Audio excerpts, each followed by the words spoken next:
إثر بلاغ وارد إلى قائد الفرقة الإقليمية للدرك الوطني بالشرفة، مفاده سطو مسلح على مركز بريد بلدية أغبال. مباشرة تم التنقل إلى عين المكان تحت إشراف قائد المجموعة ومباشرة التحقيق بالتنسيق مع السلطات القضائية، بعد تنشيط عنصر الاستعلامات واستغلال الخبرة العلمية والاستعانة بخريطة الكشوفات الهاتفية. تم حصر الأرقام الهاتفية المشتبه بها بالاستعانة بأفراد المفرزة الخاصة للتدخل للدرك الوطني بمعلمة. تم توقيف المتورط الأول الذي أفادنا بعد مواجهته بالأدلة العلمية بأسماء بعض شركائه. بعد التتبع التقني وجمع المعلومات تم التنقل إلى مدينة وهران وتوقيف 3 متورطين آخرين مع استرجاع مبالغ مالية مسروقة بالعملة الوطنية والعملة الأجنبية والمعدة سلفا لمغادرة التراب الوطني بطريقة غير شرعية عبر البحر، بالإضافة إلى استرجاع سلاح صيد مسروق. بعد استغلال الموقوفين تم توقيف الشريك الآخر العصابة من مدينة وهران وقام بإخفاء المبالغ المالية.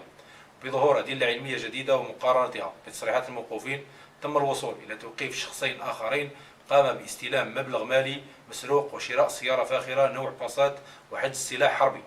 العملية أسفرت عن توقيف 8 أشخاص، حجز سيارة فاخرة من عائدات المسروقات بقيمة 720 مليون سنتيم، استرجاع 484 مليون سنتيم عملة وطنية وأجنبية، بالإضافة إلى هواتف نقالة وأسلحة بيضاء، استرجاع سلاح صيد مسروق منذ 6 أشهر، حل قضايا عالقة كسرقة مركز بريد منذ 5 أشهر، سرقة منزل، اعتداء مسلح وسرقة محل تجاري، تفكيك شبكة وطنية لتنظيم الهجرة غير شرعية.